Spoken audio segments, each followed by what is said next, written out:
Hey there, it's Zach, your friendly neighborhood podcast editor. Just wanted to pop in at the beginning of this episode to let you know that if the audio sounds a little funky from time to time, that is not your car stereo's fault. That's on us. For some reason, despite recording from 4 different states, all of our audio got kind of glitchy. And now I'm not saying that it is a vast government conspiracy, but I'm also not saying that it wasn't. I mean, this episode is all about the biblical end times, identity politics, how religion shapes our belief in climate change, and why criminal justice has more to do with when a judge last ate than with impartial justice. And, if the man is going to try to shut down one episode of Down the Wormhole, this is probably the one. So bear with the random clicks and clips that I couldn't fix, and take the next hour to reconsider if your faith actually affects your beliefs or if there are other outside powers at play.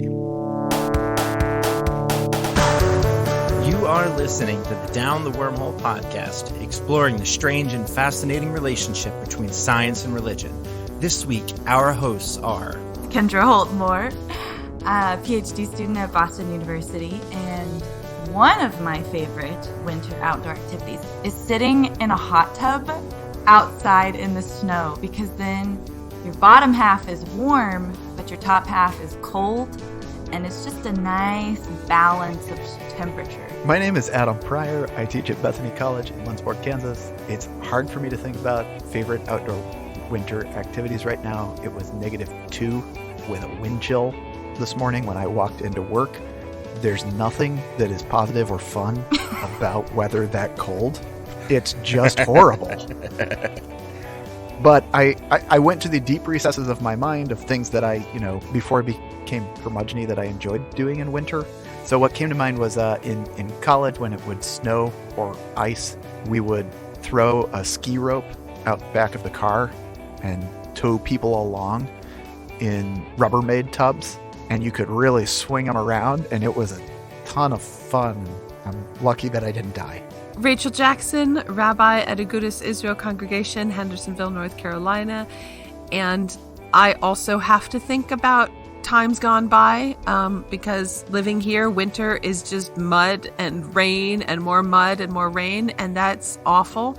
I would rather have the -2 degrees. So my favorite winter activity is making snow angels. Zach Jackson, UCC pastor in Reading, Pennsylvania, and my favorite outdoor winter activity is facilitating my son's outdoor winter activity, because I'm old enough now that snow is just a chore, and they actually still like it, and so I can kind of live vicariously. Ian Benz, associate professor at UNC Charlotte. And my favorite winter activity are snowball fights. I love them. They're so much fun. What are you doing right now? I'm trying to eat my salad. Are you rubbing your microphone? Oh, I am doing that too. Sorry.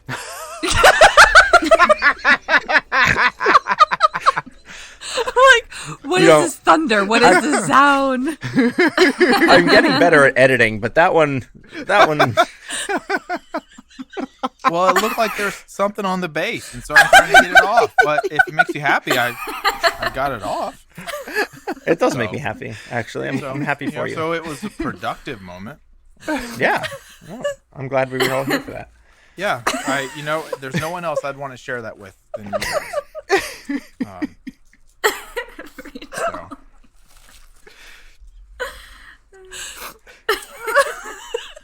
Oh, I should probably mute this when I'm eating, right?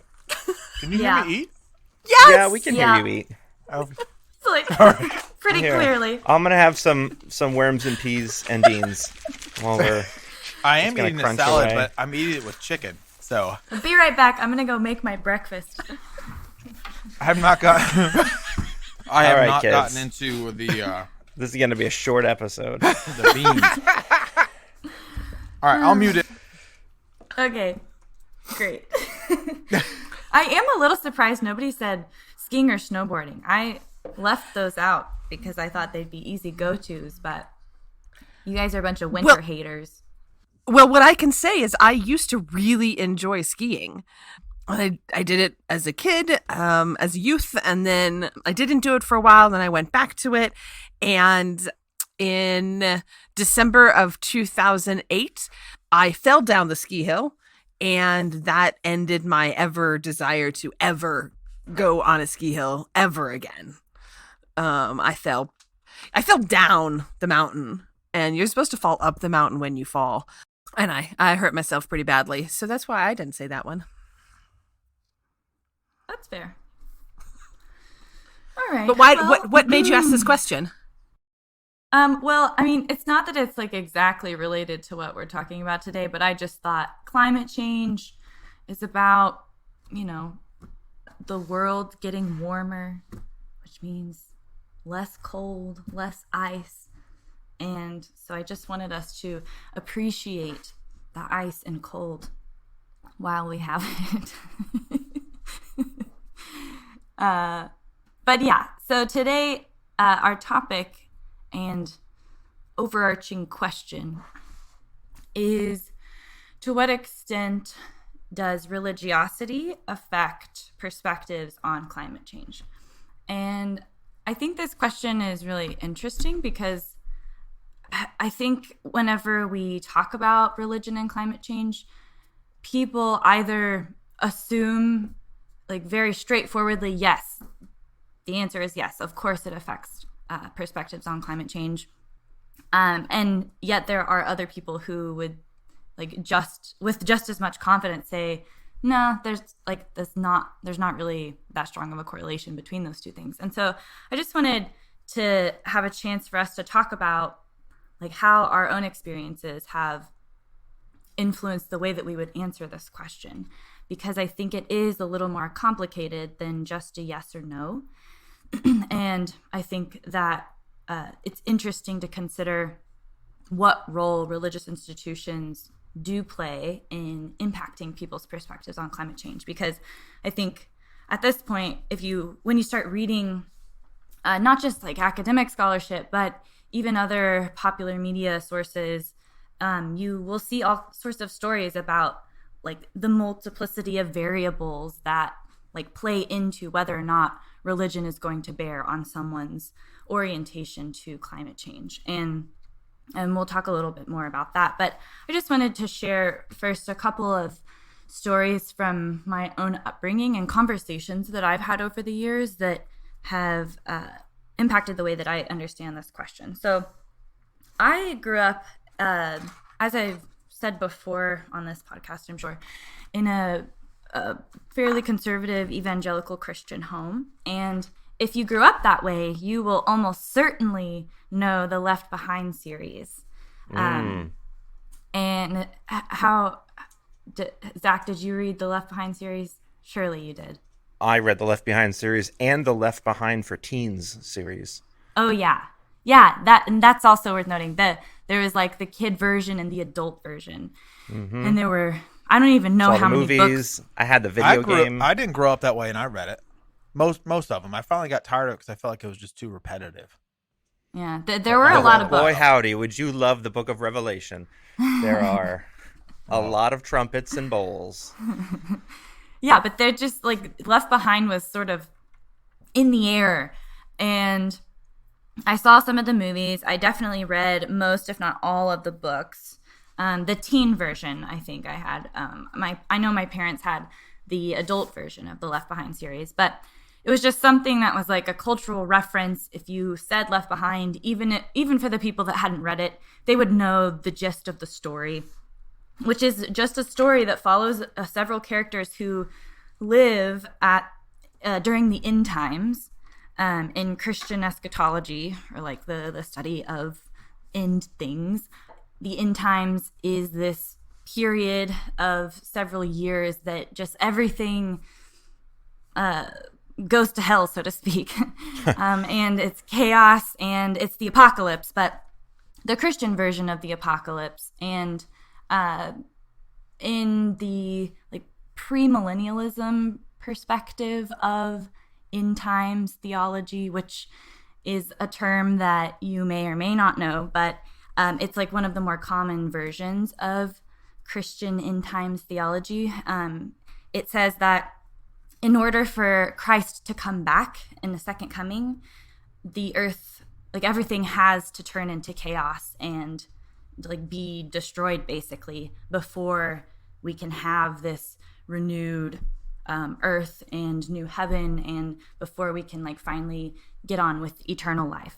And so this kind of theology is like very prominent, and I think often taken for granted because it's just like what people believe and it's what you read about. It's like, I know growing up, all of the churches and youth groups and like pastors and conversations with my parents and family, this was just how we understood that the end times would happen, was that things had to get really bad before they could get better.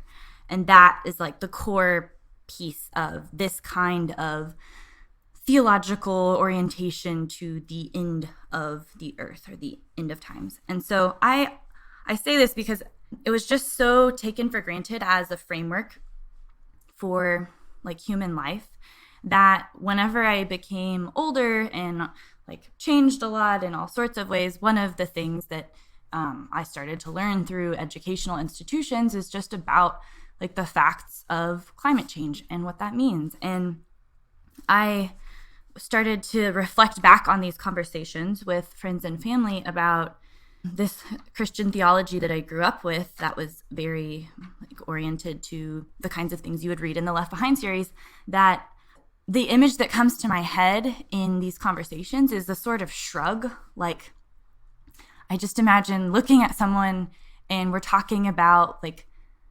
environmental protection or like what we think is going to happen at the end of times. And I think that I'm often met with this sort of shrug, like, well, things have to get bad. Like, it's sad, but things have to die and the earth has to be destroyed so that the next phase of eternal life can happen. And this is just accepted as something that's not like a moral evil or like something that we can really change. It's just what's going to happen and what's accepted.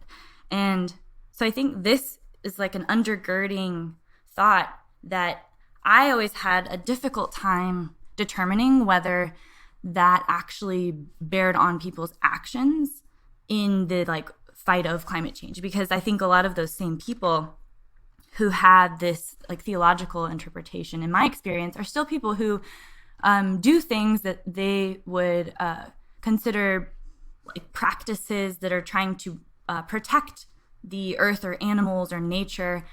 These people still recycle, and they still like have their own ways of actually interpreting scripture in ways that like we've talked before. I think about how there are a couple of interpretations of the Genesis passage that says like have dominion over the earth, and that some people say that that's like a way to manipulate nature and like use nature as a tool for our own gain. And then some people look at that same passage and say, no, this is a call for us to be protectors and guardians of nature. And so I think that just as there's ambiguity in that text, that also translates into the way that like a lot of evangelical Christians with this kind of theology that's like end times doom and destruction still often like have these practices that actually are like in line with people who are more of the like climate change activist type of person. And I don't think those are like the same thing, but there's just some like interesting contradictions that I've seen that I wonder if you all have seen. And I think that in some ways, like that, the kind of theology that I'm talking about, I think can lead to inaction. It's like, well, it's all going to go to hell anyway, so let's just forget about it.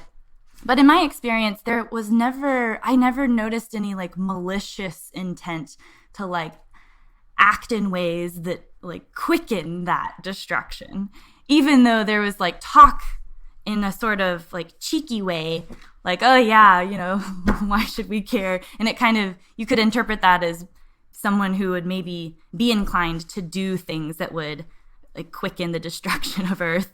But I think really on the ground, it was either the kind of theology that led to inaction or the kind of theology that was like in their head, but on the ground people were still trying to like take care of what they considered to be like God's creation. And it just is like a very complicated picture in my experience.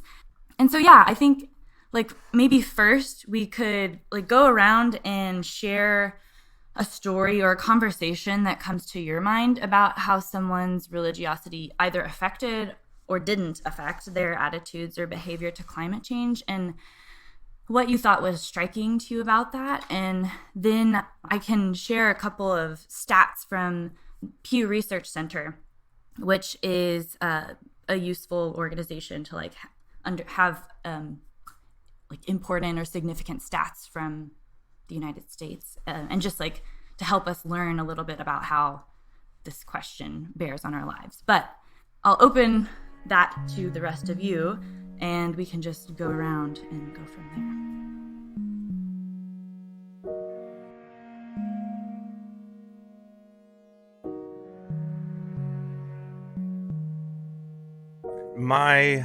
What would that have been? 7th grade Bible teacher, because I went to a Christian school, had a poster on his wall that was a timeline of the end times that had like, it didn't say exactly which date, right? Like 2025 or anything like that.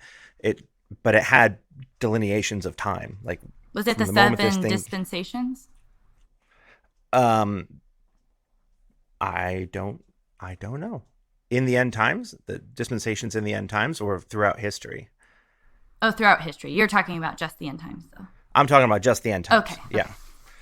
That like this thing would spark this, that the Dome of the Rock would be burned down, and the Jews in Israel would rebuild a temple, and then you would get these prophets on the streets who would be prophesying, and then they would die and their bodies would lay there, and then they'd rise up from the grave, and there'd be this beast, and there'd be the UN, and the rapture would happen at some point in there, and all of that.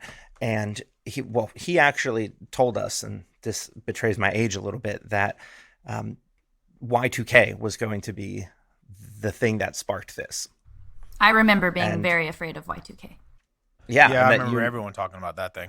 You needed to go into your basement or in your church on Y2K, and that you should have supplies of rice and water and canned goods and all of that, because the world was going to collapse, and some secular government was going to consolidate the world's powers, and then after bringing peace to the world was going to somehow blame the Christians and persecute them, Nero style.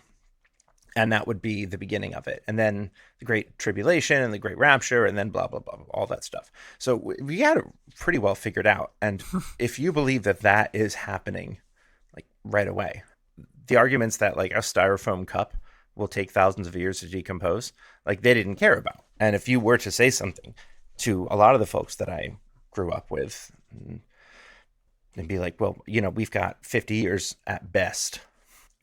It doesn't matter if it's not going to decompose in 1,000 years.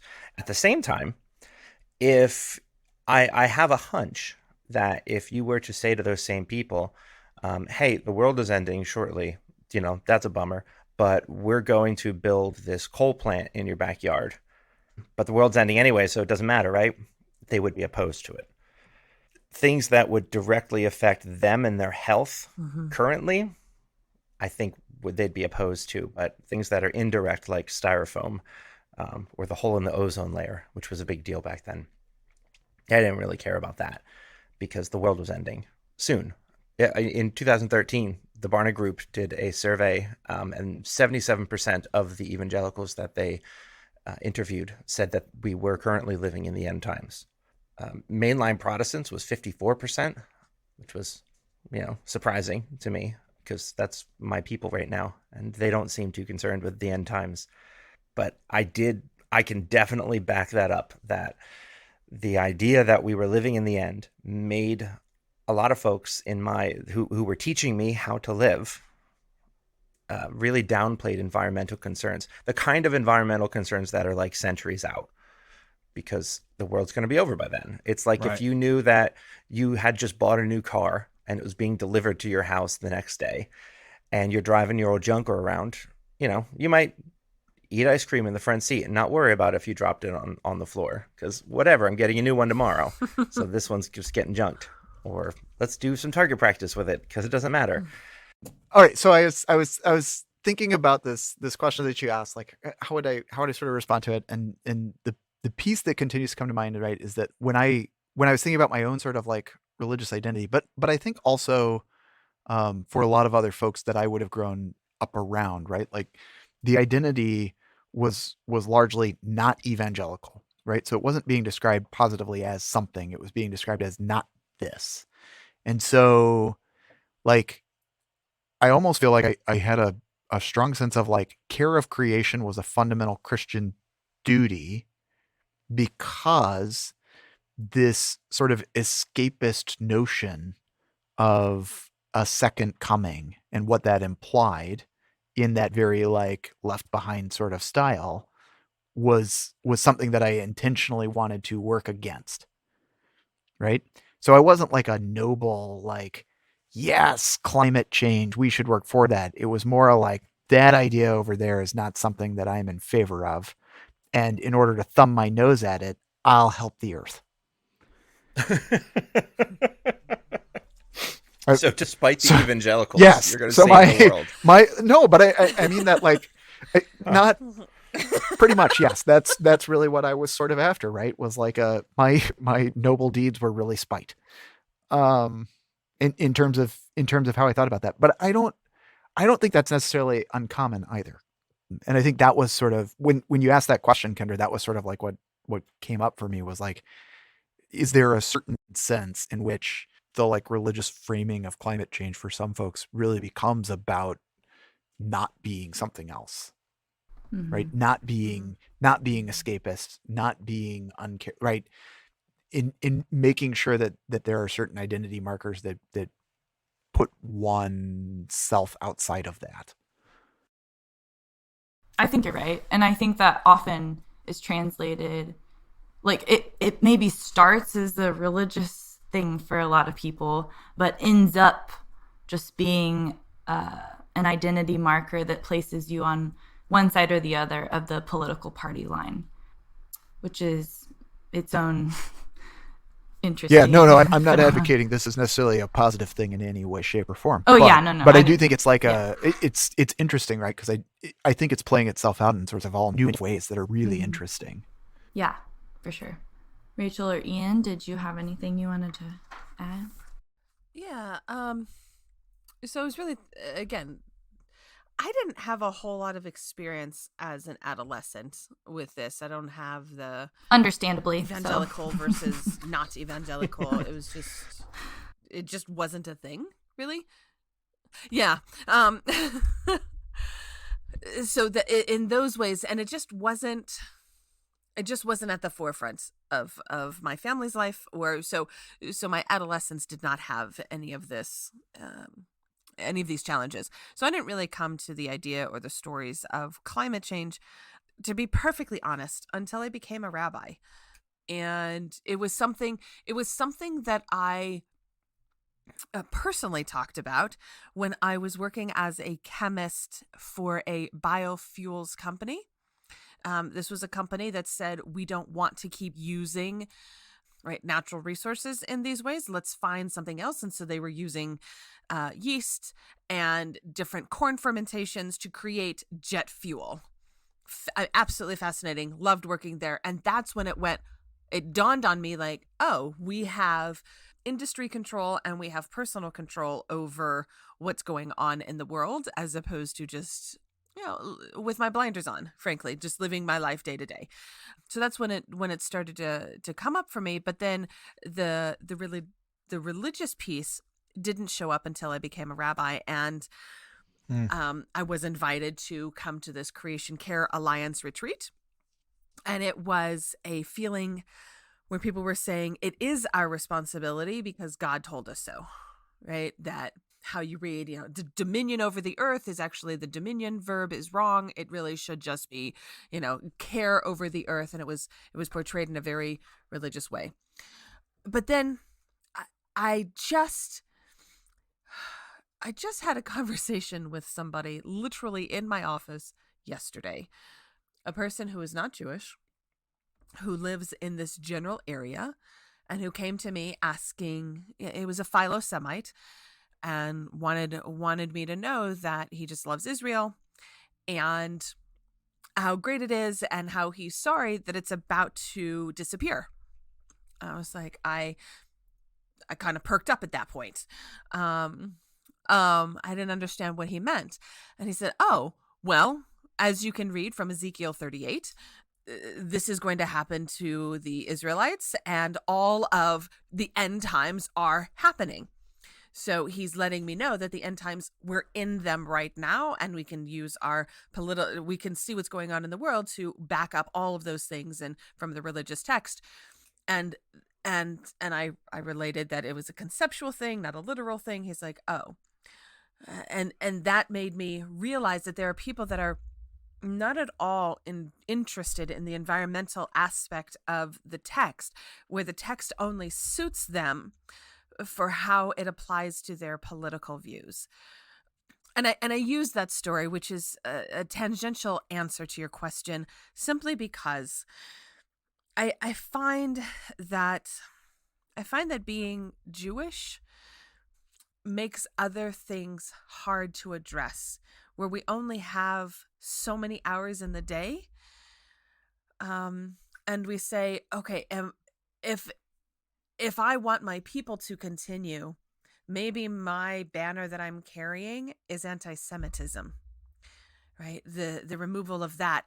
And I love the earth, but maybe I can't carry that banner as much because there's only so many hours that I can do. So I can do the small things, and I can encourage the synagogue to not use paper cups and to not use plastic and things like that. But at the end of the day, still being in this minority situation, I think has clouded certainly for me, but then also, I actually only want to speak for me. I'm not going to speak for all Jews or all congregations, but I think that minority piece has impacted my religious minority, has impacted my ability to address environmentalism in a way that I think if I weren't Jewish, would it be fair to say that, because it sounds like what you're saying is that it's not that you don't do things to address climate change, or that you don't think about it or talk about it, but the platform that you have as a rabbi,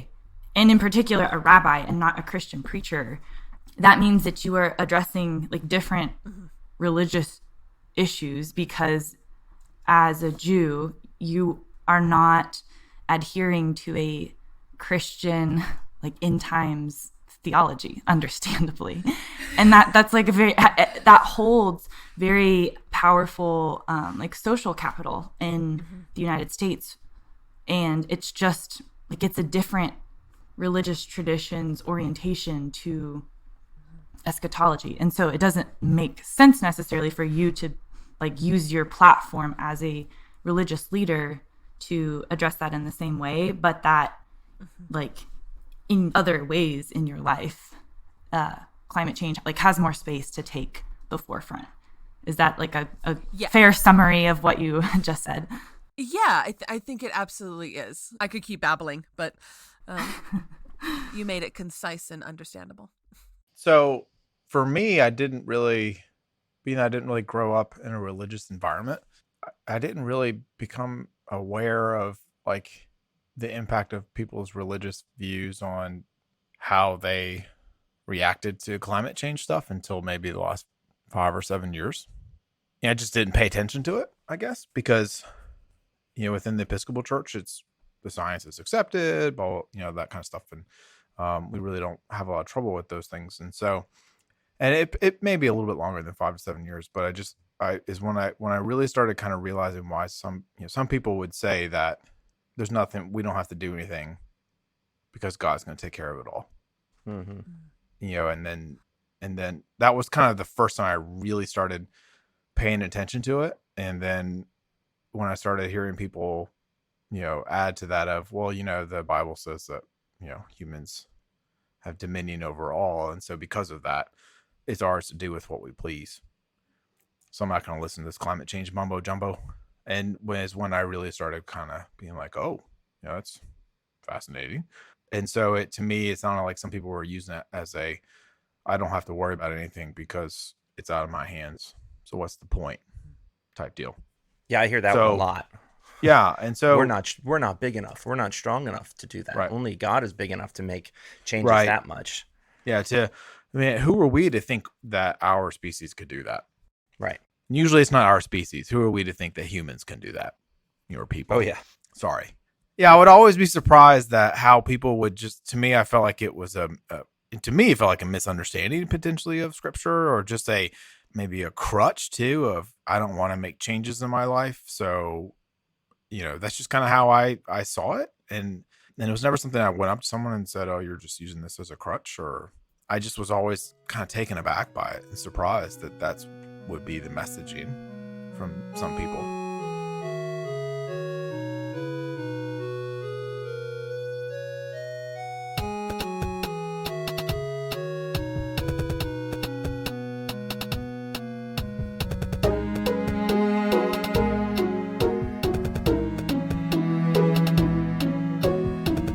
I just think that it's interesting that even in the handful of stories and conversations that we have shared with each other, we see the diversity of opinions or experiences that say whether or not religion was really an important part of our climate change awareness. And I think that is also reflected in the stats by organizations like Pew. So there's a survey that came out, I believe it's 2015, and they asked, a series of questions to people from different religious traditions. And, well, I say different religious traditions. That's not necessarily true. It's actually different, Protestant and Catholic groups that were divided by ethnic categories. So, white evangelical, white mainline, Black Protestant, white Catholic, Hispanic Catholic. Yeah. And so what was interesting about the chart that they put together from the stats is that actually the better predictor of someone's perspectives on climate change was not religiosity, but was rather ethnic group and these other socioeconomic variables.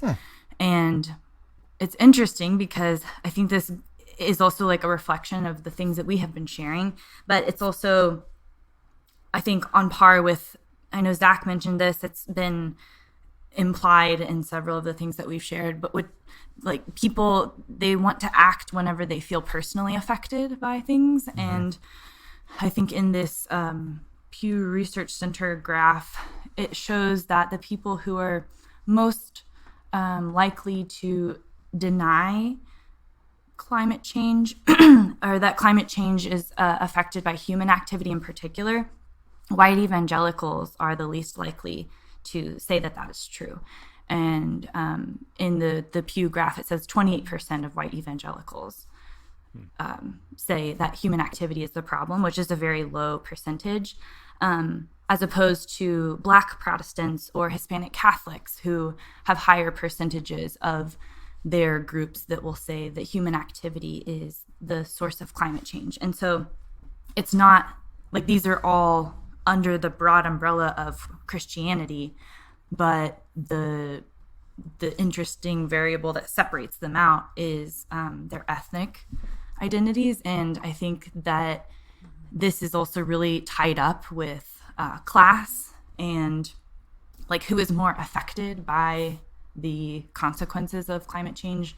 It's not so easy to just say oh, Christians or Jews or Muslims, but there's so much more happening, and it's a little bit simplistic to just say that if you believe this religiously, then you will do this to help or hurt the cause of climate change. And so it's not easy to talk about because it is so complicated. And I think that is really frustrating for people who really like to engage politically and create political arguments for or against certain religious groups, or who are activists and really want to have the call to action, because like often more effective to paint a black and white picture of like this group is doing bad and this group is good. But that's just like not really the picture that we see on the ground, at least not in terms of just dividing the world into these clean cut religious categories. And I think what's also interesting in like listening to your stories, and I think especially what you were saying, Rachel, is that it seems as though a lot of the conclusions that we come to about climate change and whether it's good or bad, we wait to see what happens to us, and then we make these post hoc justifications for our actions that are not, it's like a reversal of what we think should happen. Like, at least for me, I feel like I think of people as having principles or morals that guide their actions rather than actions or like circumstances that happen to a person. And then the person later like comes up with the story or like a moral or principle to like justify or explain the action that they did or the circumstances that happened to them. And I think we see a lot of that, or at least I think that there's a lot of that reversal of like morals and principles being painted after the fact that makes it really hard to parse out like what people are actually, like how we're actually using our religious institutions to help us understand or fight against or justify things about our behavior that relate to climate change. And so that's just like a bunch of things I'm throwing out there. But did you ever see that study with the probation court judges? And I'll have to find it for you, and we can put it in the show notes, where they were studying the positive and negative rulings of these probation court judges. You know, did they vote? Did they rule in favor of or opposed to the person coming before them? And they graphed it out in terms of how recently they had a meal. And they found that after breakfast, they were much more lenient. And right up until lunch, they got much more strict. And then after lunch, they got lenient again and then got more strict as the day went on until they went home. So they would get hangry. Yeah. So these judges who were trying to be impartial. The justice system is unhangry. Yeah. And they were trying their best, and they were listening to these cases, and they thought they were being impartial. And when presented with the evidence that said you are judging unfairly when you're hangry, they all had really good justifications for why they had ruled the way that they did. And those justifications, of course, were post hoc and, you know, so after the fact, as a way to justify the things that they had felt and that they had done. And yeah, that's amazing. In terms of what you were saying with not just the denominations, but also different demographics, whether that's cultural or ethnic or what it might be. One of the other things that I saw in the Pew Research was also how much the person believed the scientists, right? Or there was one of the questions I didn't. Again, this will be in the show notes. How much the respondent thought that scientists agreed with each other, right? Not how much scientists actually agreed with each other, right? Where we now volley this idea, these numbers of 97.3, like 97% of scientists believe in climate change and that it is human caused, and 3%. Not that, but how much do you think scientists agree? And that also changed. It's not just the religion, which we see changes based on culture and ethnicity, but it's also the faith that they have in outside authorities, and that I think is also very important to look at. Yeah. And the other like outside authorities being political party, and that's of course not cleanly separate from religiosity, but yeah, that I think earlier I said that ethnicity and race were strong predictors of perspectives on climate change, but political party was the other one that was a stronger predictor of religious people's perspectives on climate change, more so than religious affiliation. But I think it makes me wish that the messaging and education of climate change issues, I wish that it was more ingrained in our education systems and less, well, I don't want to say that I want it to be less prominent in like political messaging, but I think the con of only talking about climate change in or like on political platforms is that by the time you get to your political platform, it's too late to reach the like other polarized side.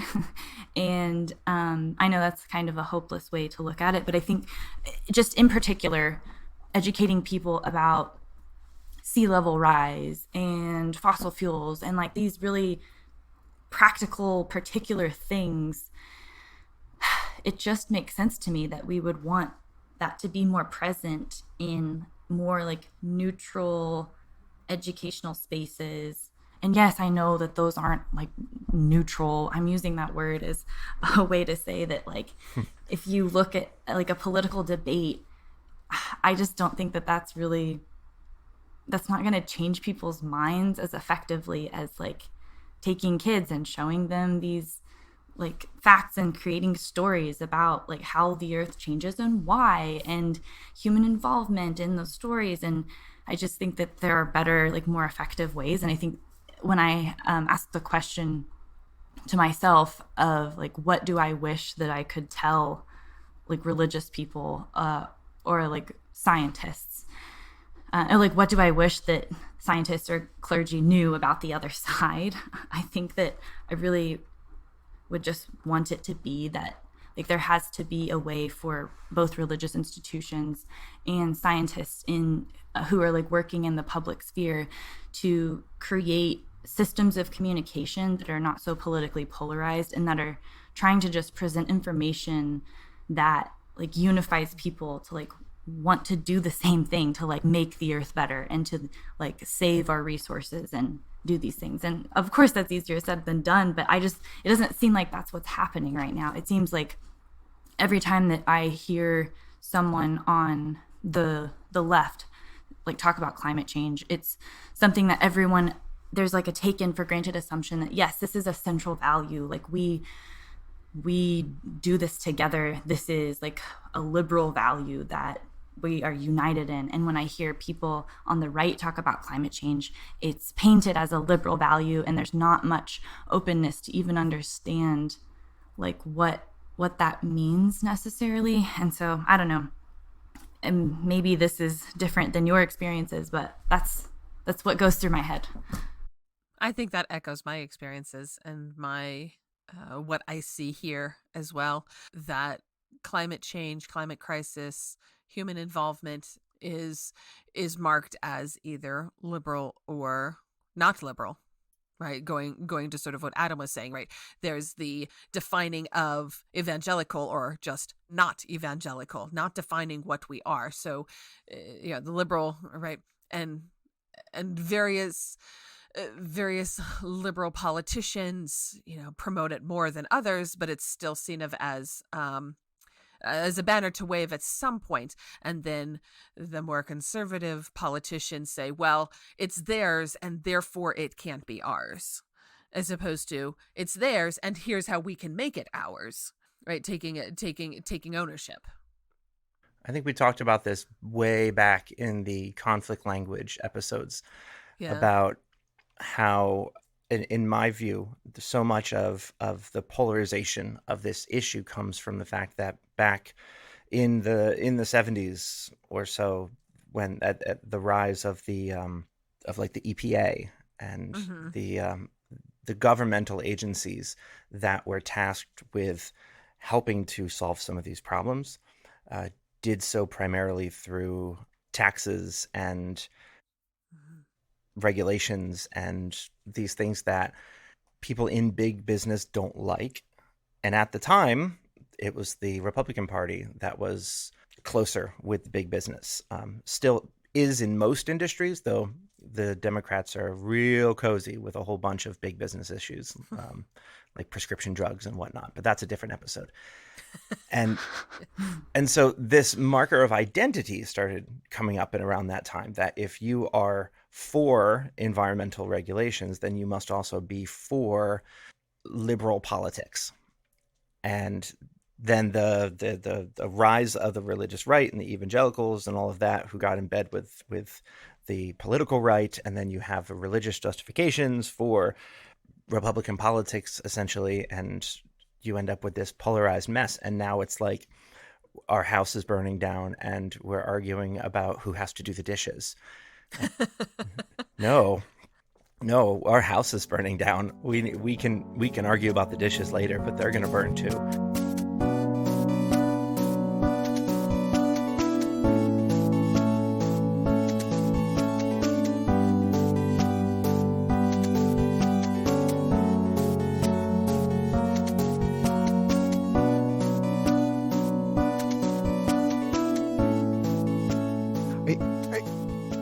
I think one piece for me that comes out of, I mean, I really liked the way, Kendra, that you were complexifying the categories that we usually want to use to talk about who's on what side of a climate change debate, right?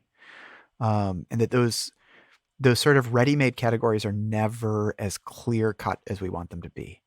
I mean, I think we're all pretty aware of that and pretty much in agreement about that. And so for me, then the question that follows from that is, there are two questions. One question is, well, so why do those categories hang around? Which is also, I think, really interesting, but probably a different, that's going to go way, way afield from where we want to go.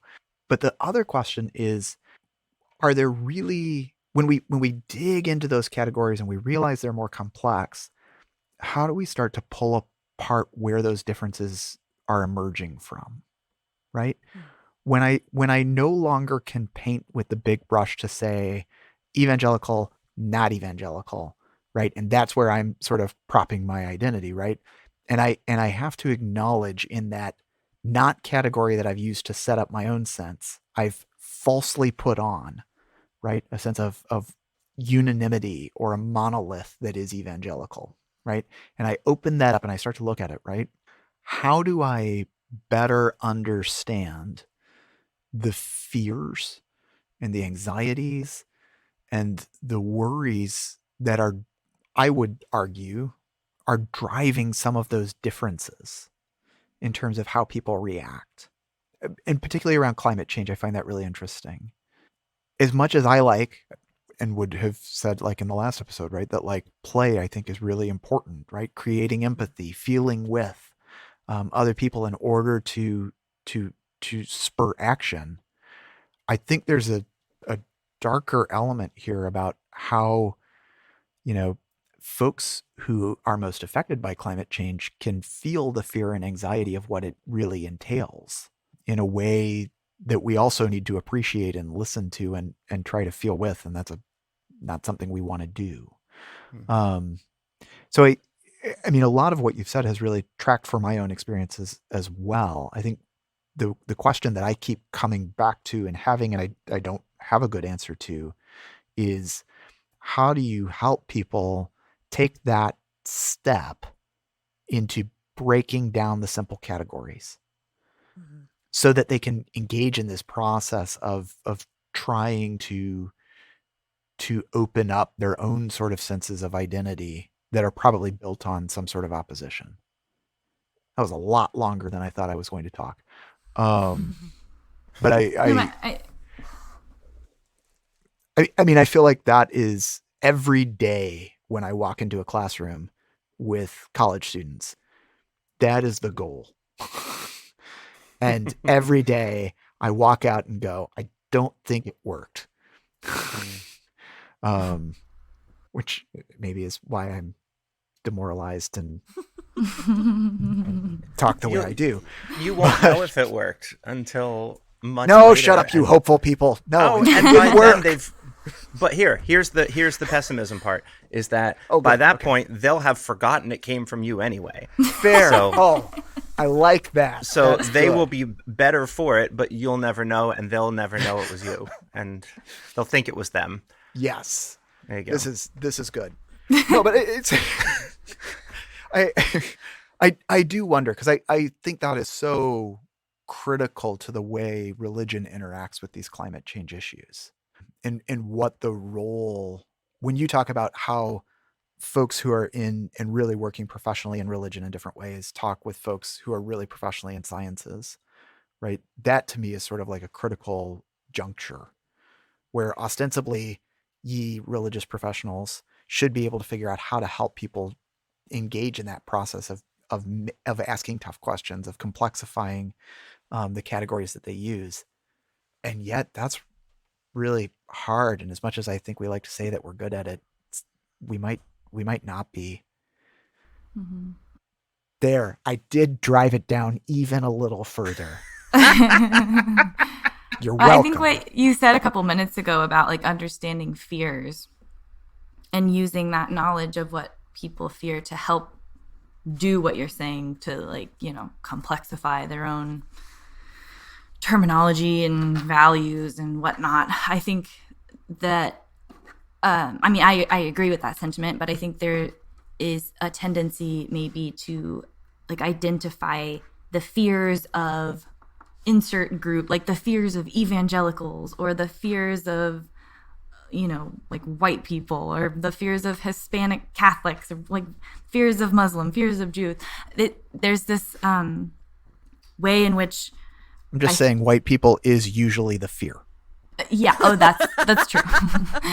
We know the answer to most other people's questions. There we go. But yeah, but the fear isn't something that's like religious in nature, I don't think. Oh, that's interesting. And like there are different, like just to pick evangelicals, that's the strain that we're going with here. Like, what do evangelicals fear, and why does that help us understand how they approach climate change? I think the tendency would be to describe their fears in religious terms, when I think that there's this competition between fears, some of which are religious in nature and are about this like Christian eschatology that we've been talking about. And some of those fears are just like basic human fears of like wanting personal stability and to feel safe and to feel like their family is safe and to be loved and to have food and water and those things. And I think those different categories of fears like interrelate. I think keeping them distinct is maybe more useful politically, to understand like why does an evangelical act in ways that seem contrary to what they believe. And maybe that has to do with some of these other like basic needs that's like causing them to let go of, to maybe not care for a moment about their own values, or not even values, but like ways of thinking about the end times, if that makes sense. So I think like people are just walking contradictions, and the fears are multifaceted, and that's like part of that picture of being a complicated being. So yeah, I agree is what I'm saying with that. Hank Green says that most of the problems of the world can be boiled down to a failure to view other people complexly. We could have just said that. Everyone should just listen to the Dear Hank and John podcast and turn off this one. Which you probably can anyway. This is kind of the end of the episode, so you can totally just turn it off and listen to Dear Hank and John if you want.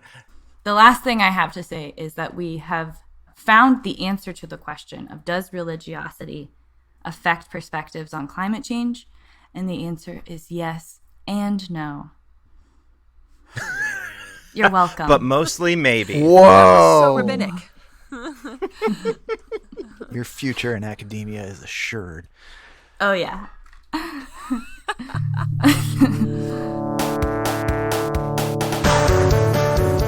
This has been episode 28 of the Down the Wormhole podcast. Thanks for being on this journey with us. If you want to support the podcast, you can go to patreon.com/downthewormholepodcast if you want to get in on some of them sweet, sweet perks. And hey, You know, we're still accepting your billion-dollar ideas and how you would fix climate change and save the world. Send us your most pie-in-the-sky, ludicrous, money-is-no-object, you have all the power in the world ideas, and you could win a one-of-a-kind, handmade, billion-dollar bill from our benevolent dictator, Kendra Holtmore. You can hit us up on all the social medias, link in the show notes, or send us an email at admin@downthewormhole.com. Better hurry, our climate series only lasts one more week. Speaking of, tune in last week as Ian helps us to figure out where to buy property so that we have the best beachfront property in 20 years. We'll also tell stories of real-life climate refugees and take a deeper look into where we're getting all this sand to rebuild the East Coast every year. And hey, if you made it this far, then I guess the messy audio didn't bother you too much. Or maybe I'm hard on myself and I'm actually getting better at this whole editing thing. Maybe there's reason to be optimistic about... No, shut up, you hopeful people. No, it didn't work.